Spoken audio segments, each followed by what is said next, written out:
አንድ ነገር ልንገርህ፣ ማርያም አምላክ ናት። ይሄን ታምናለህ?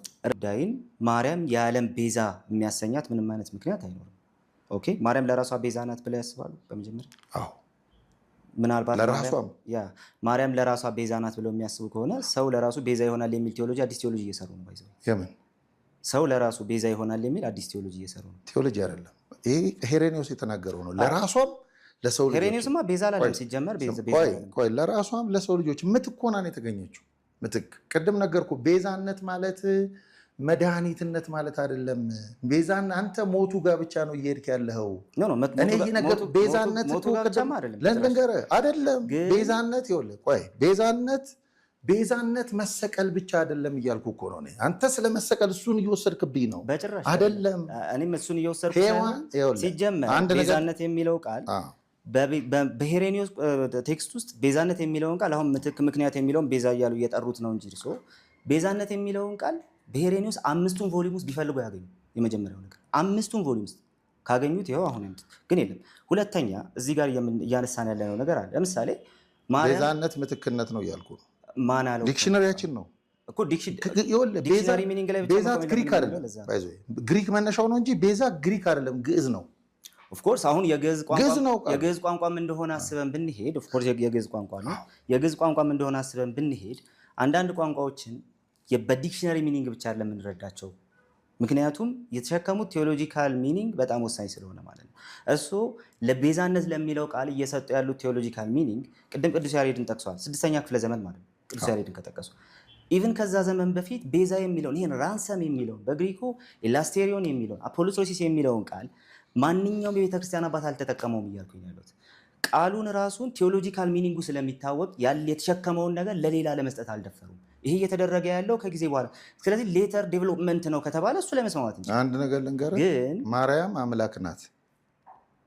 ይሄን ታምናለህ?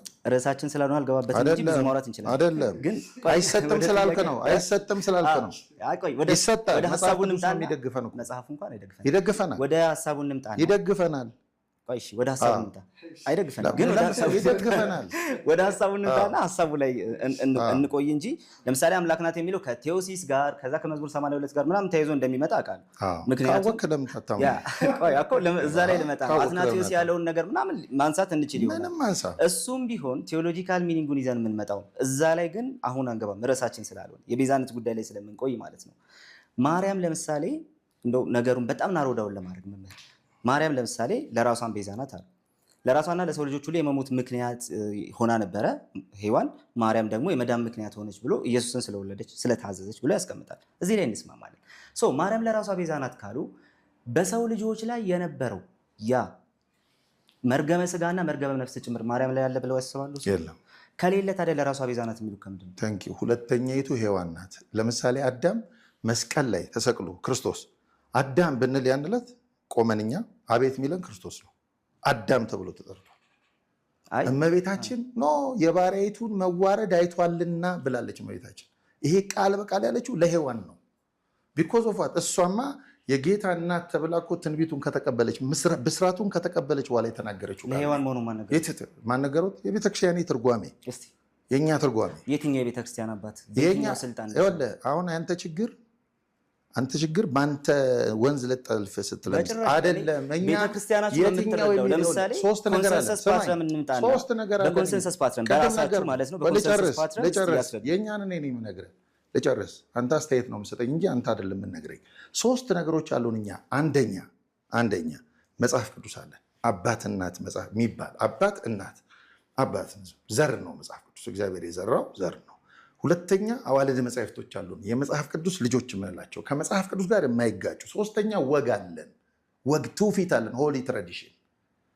አንተ የምትፈልገው እንደ መድብል ነው። እኔ የምነግርህ እግዚአብሔር የህትመት ደንብ ውጤት አይደለም እያልኩ እኔ ደግሞ እያጣራሁ እግዚአብሔር የህትመት ደንብ ውጤት አይደለም። አሁን ያሉት ነገር አንደኛ መጽሐፍ ቅዱስ ውስጥ የለም፣ ሁለተኛ ደግሞ ትራዲሽን ውስጥ ሆሊ ትራዲሽን እንግዲህ ወግ ያሉትን አሁን ይሰጡኛል። ግን ሆሊ ትራዲሽን የሚጀምረው የቤተክርስቲያን አባቶች ምን አሉ ከማለት ነው። ለምሳሌ ከሐዋርያን አበው ብንጀምር ማርያም ቤዛዊተ ኩሉ ዓለም ናት የሚል በተአምር አይገኝ። አንድ ወደ ሄሬኒዮስ ስንመጣ አይገኝ። ከየትኛው ትራዲሽን አመጣችሁት? 4ኛው ክፍለ ዘመን ድረስ የለም። ቅዱስ ያሬድ ጋር ነው ሄደው እርሶ የሚያረፉት። ከዛ በፊት የቤዛነት ቋንቋን የተጠቀመ ለማርያም የለም እያልኩ ነው። ቤዛ እኔ ምን እያልኩ ነው መሰለህ? ፖይንቴ ቆይ ወደ አይደለም ማርያም ለሔዋን ነው ያንን የተናገረችው የሚል ከየት አመጡ? ትርጓሜው ራሱ ከኤርሊ ቸርች የሚመዘዝ አይደለም። የኛ የኢትዮጵያ ቤተክርስቲያን ትርጓሜ ነው የምነግርህ። ስለዚህ የኤርሊ ቸርች አይደለም ነው ሐዋርያዊት ናት። ይኸውልህ የኛ ቤተክርስቲያን ሐዋርያዊት። ይኸውልህ አሁን እኮ ምን መሰለህ፣ እኛ አንድ ነገር ልንገርህ። እመቤታችን ቅድስት ድንግል ማርያም ቅድም ነገርኩ። እመቤታችን ቅድስት ድንግል ማርያም ተሰቀለች አንልም ብለን አናውቅም። እኔም አላልኩም። በቃ ቤዛነት ግን አንተ እያልክ ያለው እኔ ቅድም ለኮምፓሬቲቭ ነው ያመጣሁልህ።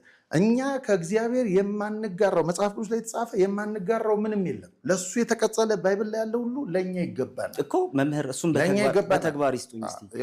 አሁን ማርያም የተናገረችው ስለ ሔዋን ነው የሚል ይሄን በተግባር ይስጡኝ። አሁን እያሉኝ ያሉትን ነገር እኔ በተግባር እፈልገዋለሁ። አንድ ቆይ ስማኝ። ማርያም ይሄን ያለችው ስለ ሔዋን ነው የሚለው ስለ ኢንካርኔሽን ቅድም አንድ ነገር አነሳናል። ስለ ኢንካርኔሽን አነሳናል። ኢንካርኔሽን ማረፊያችን ነው መሰለህ። ማርያም ባሪያ እንዳልሆነች ማረፊያችን ነው ኢንካርኔሽን። ማርያም ባሪያ እንዳልሆነች ኢንካርኔሽን ማረፊያችን። እነሆኝ የጌታ ባሪያ።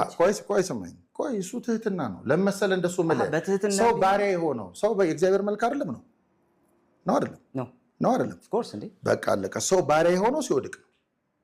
አሁንማ ሰው እዚህ ዕብራውያን 1 ላይ እንደተጻፈው አምላካችን ሲዋሃደን እኮ ከመላእክት እንኳን ለማን ነው በቀኝ የተቀመጠ ተብሎ የተነገረው ነው ያለው ቅዱስ ጳውሎስ። በቀኝ የተቀመጠ። አሁንማ ሰው እኮ የሰው ስጋ እኮ በእግዚአብሔር አብ ቀኝ ተቀምጧል እኮ የኛ ስጋ። ስቲል ማስረጃ ይስጡኛል። ማርያም ለምሳሌ እኔ ጌታ ባሪያ ነኝ እያለች ነው፣ እሷ አይደለችም እያለ። አዎ ሰው ከመጽሐፉም ጋር ከትራዲሽንም ጋር የተጋጨው አልተጋጨውም። ለምሳሌ ማርያም ራሷን የጌታ ባሪያ ማለቷን ከማስረጃ ነው። ቆይ አንተ በጥቅስ ብቻ ስለምታምን ነው። እኔ ደግሞ በጥቅስ አይደለም ማምነው፣ በነጠላ ጥቅስ አላምንም እኮ። የሚያምኑበትን ማስረጃ ይጠይቁ። በነጠላ ጥቅስ አላምንም። የማምንበትን እኮ ነው የምነግርህ፣ ቤተክርስቲያኒቱ የምታምንበትን። እኔ የምነግርህ ይኸውልህ፣ ሰው ከወደቀ በኋላ እግዚአብሔርን ማስተናገድ አይችልም። ኢየሱስን ትወልጅ